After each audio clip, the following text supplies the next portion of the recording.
Eso perro, back with another action figure review. Today we're looking at the Captain America Marvel Legends Infinite Series Build-A-Figure Onslaught Red Skull Taskmaster. Alright, so this is the first guy I'll be reviewing. I also got the Captain America, but I had to get him out of the package first because I've been looking forward to this guy for a long time. For almost like a dream come true for me, because I've been watching Anthony's Customs make his own Udon version of Taskmaster. And here it is finally in front of me. He is packaged with the original Taskmaster head inside the package. But at the bottom we have the Udon head right there. On one side we got Taskmaster, and the other we got Scourge, aka Demolition Man. And on the back we got a really good picture. Really like what they're doing with the new packaging right here. We got almost ACBA style pictures that have been photoshopped, and it looks really cool. At the top we got a bio in various languages. In English, powered by disguise and mimicry, these villains may not be original, but they are deadly. In Spanish, maestros del disfraz y de la imitación, estos villanos tal vez no sean muy originales, pero ciertamente son letales. And those are the only two languages I know, so moving on. And as per usual, at the bottom we got all 7 figures and showing you the picture of the red Onslaught figure completely built. You know, it looks the same, but I like the little aura of blue that's around it. It looks kind of fancy, and some of the stuff is really well embossed. And these two figures do come with separate pieces, even though they're under the same name of Mercenaries of Mayhem. And I didn't pick up Scorch, but I'm really tempted to, since I've read his bio and read up a little information about him. So I'm now kind of interested more in the character. Definitely want to go get Whirlwind. I already have Captain America, but that's enough for now. Let's take a look at Taskmaster. Alright, and here we have Taskmaster out of the packaging. Gotta say, quite an exceptional figure on the part of Hasbro. Absolutely mind blown on my part, just because I cannot believe that they actually made this. I definitely do think that this is the figure that they tried the hardest on. Certainly over this entire year's wave, the Spider-Man and this one and the upcoming ones, I can definitely see that they've tried a lot harder on their figures, more collector based. But even when this one, they went the extra mile of giving them new mold. We get multiple heads, we get 2 accessories, and an interchangeable head. I don't know if I mentioned that just now. But it all looks great. And once again, I'm going to mention Anthony's Customs, which I think any collector or action figure collector of, comic books and stuff like that should know who he is and watch his reviews. And I got to say, this time he swayed me and persuaded me to get figure a lot more than any other. Usually, I just go by my own perception of the figure. Whatever proto images I see, I just go with that and I get it. But this time, I don't even see this figure coming as being such a good looking figure as it really is. Because at first we just saw the proto shot with this head right here. But with this Udon head, which I didn't even know was going to come with, it just completely transforms the figure from being cool to an absolute awesomeness, spectacular, sensational, and basically everything for me.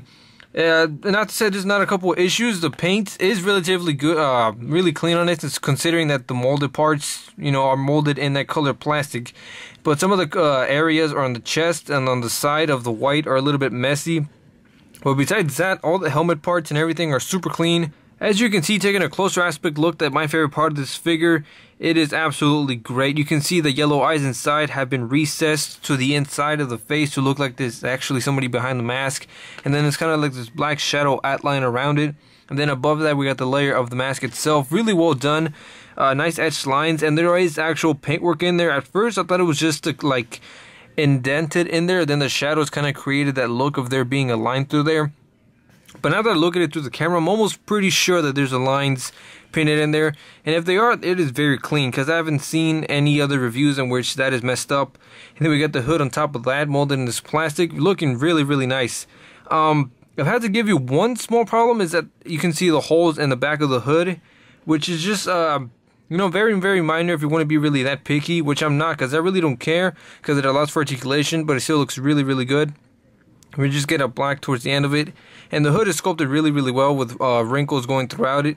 So yeah, besides that, I got no real problems with this hood, or this helmet, I should say. But I'm probably never ever gonna use this helmet head over here, which is the original Taskmaster. Which is not to say anything bad about it, I just prefer the Udon one. But again, you can see how clean this is. We still got the white eyes inside, basically the same features where it's resets inside. And we got another part right here on the side of the temples. We got the teeth. The hood again is sculpted really well. We got the little kind of almost the size of a screed tip on the top. But going back to this figure, I did mention there were a couple of little errors with the paints. But I'm pretty sure it might just be mine. But there's a little bit of a little speckling of whites going on the blue. That silver line going across the chest is also pretty well done. But then we get the arms and the legs are all sculpted brand new, and that's basically the only new part about this figure. As you can see, he has holsters attached to him, and it is the exact same mold as we got on the Baron Zemo right over here. We even got the Z on the side, which I don't know if you can see. It's painted yellow on this figure, and it's not on this one. Pretty sure that stands for Zemo. Exact same, and you cannot take out the guns, which is really disappointing. And plus, this guy came with little silver buckles. I love silver buckles, which I would have liked on this one. But oh well. At first I thought the little belts on the side or the pouches was also reused from him, but obviously this guy comes with the loincloth. But again, pouches on figures and characters themselves make them look really cool, even if they are empty. Alright, so taking a look at the new parts, especially the arms, they're very, very shiny. And then we got this little elbow pad on the back, which I like how they made it work with the articulation. It doesn't look really weird when you move it, and it covers up the joint really well. And then at the end, we got these little knuckles parts at the end of his at the end of his fist right there. We also got silver paint on the fingers. Really surprised how clean these came. Usually they mess up these kind of things. Then we got the Taskmaster logo on his belts. And then we got this kind of almost Iron Man-like legs. I can definitely see somebody making like an extremist custom out of this. And then we got kind of a swirly plastic right here in the knees, the only part it really shows up. And then we got these 3 bolts and other parts right here. And towards the end we got his boots. They are sculpted at the bottom and do also have pegs. And again, this is the part where Anthony's custom swayed me a little bit. As you can see, there is a peg that is also going up and through the foot. So there's one ball joint with 2 pegs. And that allows for some really good articulation, which is just fantastic. I don't see why they didn't do this earlier. So seeing this, again, I really wish they would do this with their Iron Man figures. As for his accessories, he came with this little shield right here, which I'm pretty sure is the same as the Captain America one. They just got rid of all the actual sculpted parts, but it looks really nice. It has this really shiny blue in it, which I like a lot. This silver trim again, and then we got his logo in there. There's a little bit of bleeding going through the yellow with the blue. Here's the back. It is another peg, and one of these, which I don't really like, because I've already broken 3 of these clips just trying to put it on the hand on other Captain Americas, and putting on the back looks cool because the straps make it look a little bit more believable.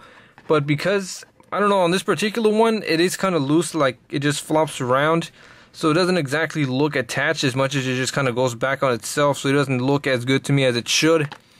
But that might just be mine. And then we also got this kind of lightsaber sword. It is, I think it might be a projection sword. If it is, I kind of wish it was detachable from the end then, but otherwise it looks really nice. It has this little on-purpose swoosh to it, and it looks really nice on the grip itself. Again, really lightsaber-esque. And for Taskmaster's articulation, it is the same on both heads. His head can go this far up and this far down.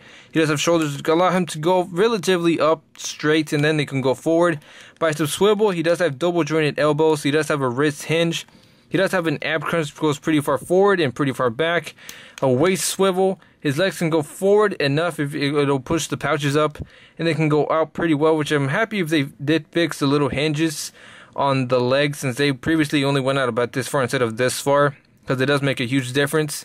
He does have a thigh swivel as well. He does have double jointed knees, which reaches a little bit more than 90 degrees. And again, I already went over the awesome ankle pivots. Alright, since we've seen this body mold around 50 times, I think we all know the size of it is about 6.5 inches, but here are some comparisons anyway. First up is the original Taskmaster from Toy Biz, and obviously another victory for Hasbro. Really well done. They really outdid themselves. A lot better than this Taskmaster, which I did use in a Spider-Man style motion once. And this guy was not very fun to use. His cape sucked. His leg articulation sucked because he had wide joints. And plus, it just didn't look too good to me. So I'm very happy they had him redone. And even better this time. So good job, Hasbro. And then here's the Marvel Legends 3-pack Captain America. The one that came with Radioactive Man and Miss Marvel. And lastly, the Marvel Now Captain America, which you can see kind of looks a bit shorter compared to him. But yeah, I'm actually about to review the new Captain America that came out, which I think should be a little bit taller, which will fit more in scale. And I'll be sure to do a size comparison with this Taskmaster in that video. And also stay tuned for when I announce a preview for my upcoming stop motion, which I will be showing very shortly, so stay tuned for that. Alright, so that's the end of this review. I highly recommend this figure. I don't know how easy he'll be to find. I think I lucked out a bit, but on Amazon he is a little bit on the more expensive side compared to the rest of the wave. He is around $40. I don't know about eBay. And then we got Mockingbird, who also turned out to be kind of expensive. I guess people are really looking forward to that character. I'm not even sure I'm going to pick up any other figures other than Whirlwind and Scourge. I might get the other Build-A-Figure pieces for the Onslaught on eBay. And I'll probably do a review of that if I do. I'm not sure about it yet because I'm kind of tight for money right now. But anyway, I really hope you enjoyed this review. I hope you enjoyed my new intro as well. And again, stay tuned for more reviews and stop motions from Gato Perro. Feels good to say again. I'm back.